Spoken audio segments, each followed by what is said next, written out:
Hi friends, வணக்கம். நான் உங்கள் நண்பன் குருசிவா. இது உங்கள் சினிமா சித்தர் சேனல். உங்களுக்கு என்னோட வீடியோஸ்லாம் பிடிச்சிருந்தா லைக் பண்ணுங்க, ஷேர் பண்ணுங்க. அதையும் தாண்டி பிடிச்சிருந்தா கண்டிப்பாக சப்ஸ்கிரைப் பண்ணுறேங்க. இனி நம்ம ஷோவில் கூலி இந்த படத்தோட டீட்டெயில் ரிவ்யூ தான் பார்க்க போகிறோம். கூலி வந்து பார்த்தீங்கன்னா நேற்று August 14 world wide theatrical release ஆயிடுச்சு. ஸோ இந்த படத்துக்கு வந்து எக்ஸ்பெக்டேஷன் ரொம்ப ஹை அப்படிங்கிறது எல்லாருக்குமே தெரியும். ஸோ படத்தை பார்த்தாச்சு. இப்போது டீட்டெயில் ரிவ்யூ பார்க்கலாம். ஃபஸ்ட்டு படத்தில் என்னென்ன நல்லா இருந்தது அப்படின்னு பார்க்கலாம். அதுக்கு முன்னாடி படத்தோட run time almost 2 hours 50 minutes கிட்ட, அது 2 மணி நேரம் 50 நிமிடங்கள் படத்தோட டியூரேஷன் ஆல்மோஸ்ட் வந்துடுது. ரெண்டுமே ஈக்குவலான ஸ்பிரிட்டாக தான் இருக்குது. பாதி இங்கே பாதி அங்கே அப்படின்னு ஃபர்ஸ்ட் அண்ட் செகண்ட் ஹாஃப் பிரிச்சிருக்காங்க. ஸோ படத்தில் ஃபஸ்ட்டு பாசிட்டிவ்ஸ் என்ன அப்படிங்கிறத சொல்லிடுறேன். படத்தில் பாசிட்டிவ்ஸ், ரஜினி அவர்களோட ஸ்க்ரீன் ப்ரெசன்ஸ் ரொம்ப அருமையாக இருந்ததுங்க. ரொம்ப அருமையான ஸ்க்ரீன் ப்ரெசன்ஸ். அங்கங்கே வந்து கொஞ்சம் ஃபன் பண்ணிட்டு இருந்தார். அதே சமயத்தில் ஆக்ஷன் சீக்வன்ஸ்லாம் நல்லா பண்ணி கொடுத்துருந்தாரு. அவரோட ப்ரெசன்ஸ் அந்த ஏஜில் வந்து அவரோட ப்ரெசன்ஸ் கண்டிப்பாக பாராட்ட வேண்டிய ஒரு விஷயம் தான்.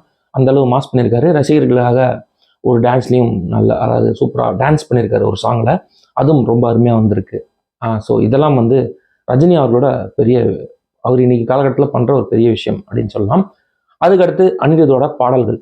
இந்த படத்துக்கான ஹைப் இந்தளவு அதிகமானதுக்கு காரணம், ஒரு 50% காரணம்னா அனிருத்தோட பாடல்கள்.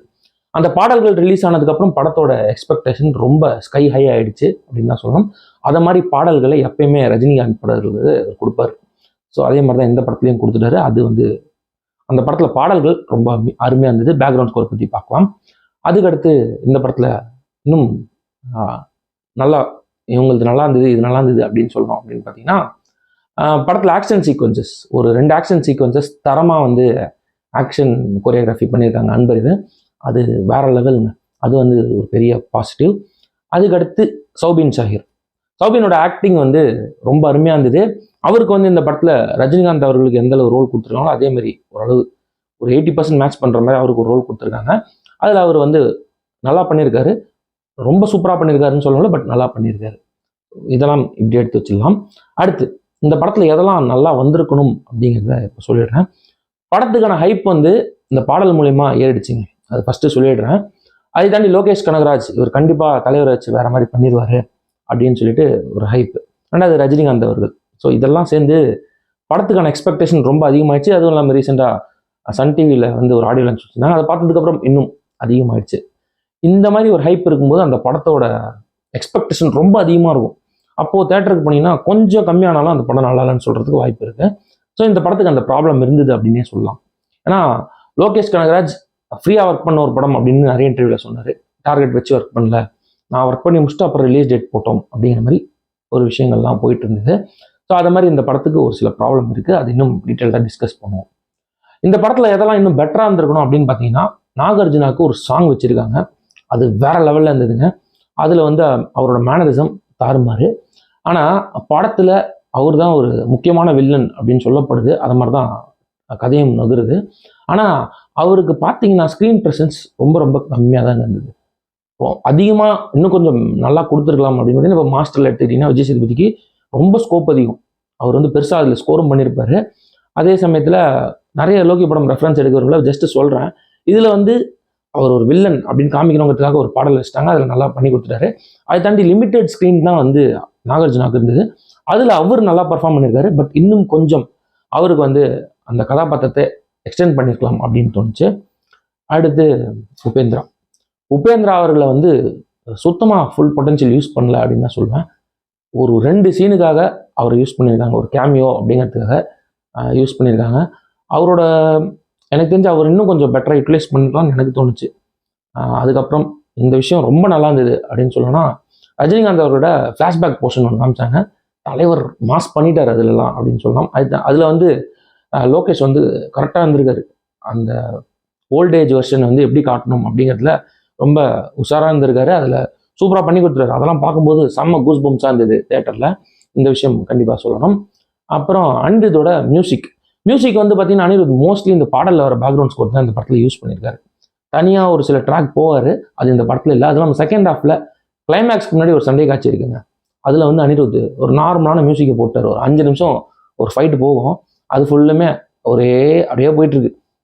இதெல்லாம் கொஞ்சம் பெட்டர் பண்ணியிருக்கலாம் அப்படின்னு வந்து அனிருத் ஸ்டாண்டர்டுக்கு இது ரொம்ப கம்மி அப்படின்னு செகண்ட் ஹாஃபில் சொல்கிறேன். மியூசிக் நல்லா போட்டிருக்காரு, அது எந்த குறையும் இல்லை. பட் அவர் ஸ்டாண்டர்டுக்கு எனக்கு கம்மியாக தோணுச்சா ரஜினிகாந்த் அவர்களோட படத்துக்கு. அதுக்கு அடுத்து இந்த விஷயம் சொல்லி ஆகணும். படத்தில் வந்து ஒரு கான்செப்ட் எடுத்திருக்காங்க. அந்த கான்செப்ட்டுக்கு தான் வந்து ஏ சர்டிஃபிகேஷன் கொடுத்துருக்காங்க. அது வந்து ரிவீல் பண்ணுறவங்கள நிறைய பேர் தேட்டரில் போய் பார்க்கணும் அப்படின்னுப்பீங்க, அதனால சொல்லலை. அது வந்து பார்த்தீங்கன்னா அந்த கான்செப்ட்டுக்காக ஏ சர்டிஃபிகேட். மற்றபடி லோகேஷ் கனகராஜ் படத்தில் இருக்கிற சண்டை காட்சிகள் அப்படியே தாங்க படம் ஃபுல்லுமே இருக்கும். அதுக்காக அந்த ஒரு விஷயத்துக்காக தான் ஏ சர்டிஃபிகேட் கொடுத்துருக்காங்கன்னு எனக்கு தோணுச்சு. கிளியராக சொல்லிடுறேன். அது நீங்கள் படம் பார்த்தீங்கன்னா புரியும். அதேமாதிரி படத்தில் 2 விண்டேஜ் சாங் இருக்குது. ஃபர்ஸ்ட் ஹாஃபில் ஒரு சாங்கும் செகண்ட் ஹாஃபில் ஒரு சாங்கும் இருக்குது. ஸோ ஃபர்ஸ்ட் ஹாஃபில் ஒரு சாங் வேறு லெவல், அந்த விண்டேஜ் சாங்.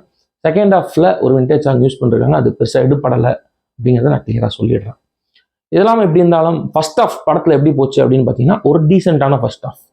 அங்கங்கே எப்படி போனாலும் படம் அந்த ப்ரீ இன்டர்வல் பிளாக்லாம் தெருக்கி விட்டார் ரஜினிகாந்த் அவர்களை வச்சு.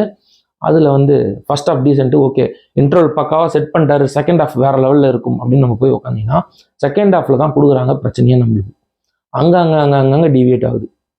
இது இப்படி பண்ணுறாங்க நம்மளுக்குள்ள ஒரு கன்ஃபியூஷன் வந்துடுது. இவங்கெல்லாம் பற்றி சொல்லிட்டேன், இன்னொருத்தவங்களை பற்றி சொல்கிறேன். இப்போ அடுத்தது அவங்கள பற்றி சொல்கிறேன். படத்தில் சார்லி இருக்கார், அவரை வந்து ஒரு ரோலுக்கு யூஸ் பண்ணியிருக்காங்க. அவர் வந்து எதுக்கு யூஸ் பண்ணாங்க அப்படிங்கிறது முதல்லேருந்தே தெரிஞ்சு போச்சு. ஆக்சுவலி ஒரு காலி அப்படின்னு அதே நடந்துருது. அது தாண்டி இன்னொரு உமன் கேரக்டர், அந்த கேரக்டர் வந்து ஒரு அன்எக்ஸ்பெக்டட் ட்விஸ்ட் மாதிரி காமிச்சாங்க. ஓகே, அந்த ட்விஸ்ட் கூட ஓகேவா இருந்தது. ஸ்ருதிஹாசனை பற்றி கண்டிப்பாக சொல்லி ஆகணும். என்னன்னா படம் ஃபுல்லும் அவங்கள்ட்ட வரும்போதே சொல்லியிருப்பாங்க, நீங்கள் அழுவணும், படம் ஃபுல்லாக அழுவணும், ஆரம்பத்துலேருந்து கடைசி வரைக்கும். ஒரு 10 சீன் இருக்குன்னா 5 சீனில் அழுதுருவாங்க. அந்த மாதிரி தான் ஸ்ருதிஹாசனுக்கு ஒரு கேரக்டர் கொடுத்துட்டாங்க. அதில் ஒரு ட்விஸ்ட் வேறு கிளைமேக்ஸில், அது சொல்கிறேன். அந்த ட்விஸ்ட்டை நான் ரிவீல் பண்ண மாட்டேன், மோஸ்ட்லி கதை சொல்கிறது இல்லை, சும்மா அங்கங்கே இது நல்லா இருந்ததுன்னு சொல்லிடுவேன். அதே மாதிரி தான் அந்த ட்விஸ்ட்டு தேவையா இந்த படத்துக்கு அப்படின்னு எனக்கு தோணுச்சு.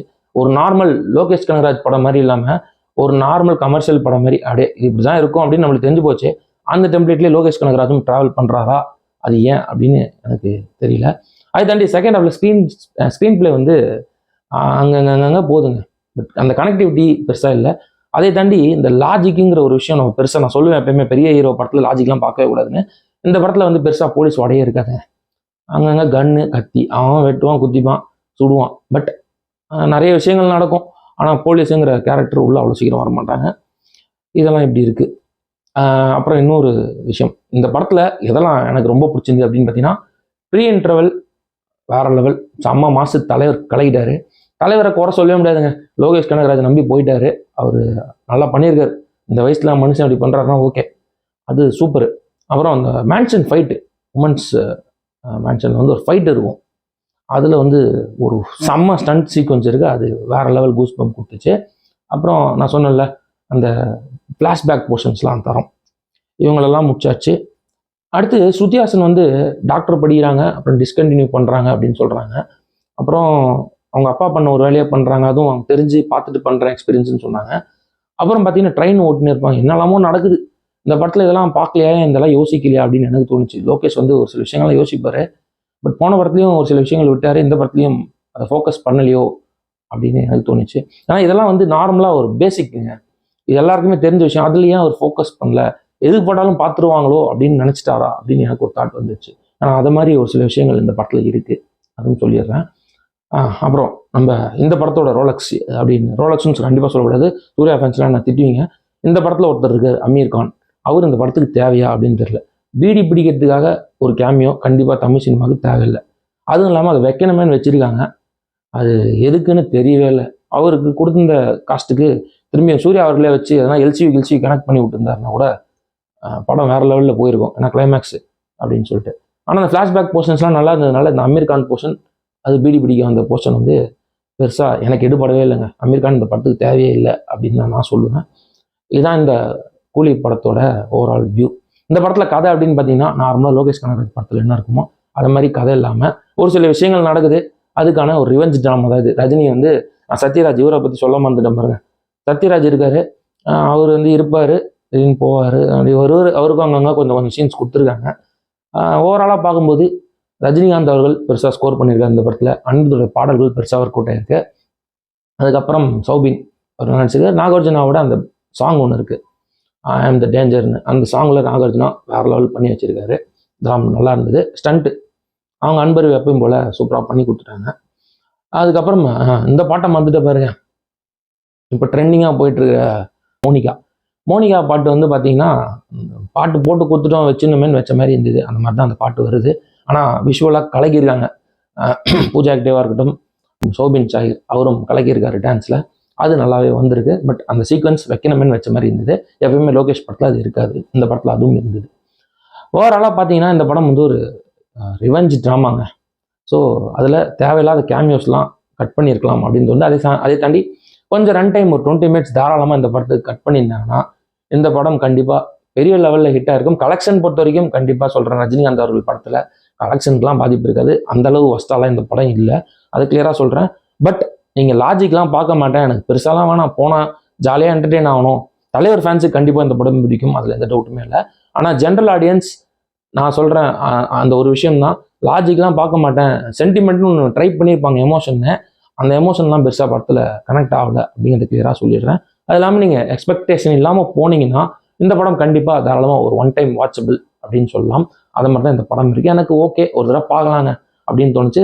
அங்கங்கே நிறைய லாஜிக்கல் லூப் ஹோல்ஸ்லாம் இருக்குது, அதெல்லாம் தாண்டி எனக்கு ஓகேவா, அதாவது தலைவருக்காக இந்த படம் ஒரு தடவை பார்க்கலாம் அப்படின்னு நான் சொல்லுவேன். இந்த படத்துக்கு சினிமா சித்தர் சேனலில் கொடுக்குற ரிவ்யூ எவ்வளோ அப்படின்னு பார்த்தீங்கன்னா 2.75 அவுட் ஆஃப் 5. உங்களுக்கு தலைவர் பிடிக்கும் அப்படின்னா இந்த படத்துக்கு கண்டிப்பாக ஒரு ட்ரை கொடுங்க. தேங்க்ஸ் ஃபார் வாட்சிங்.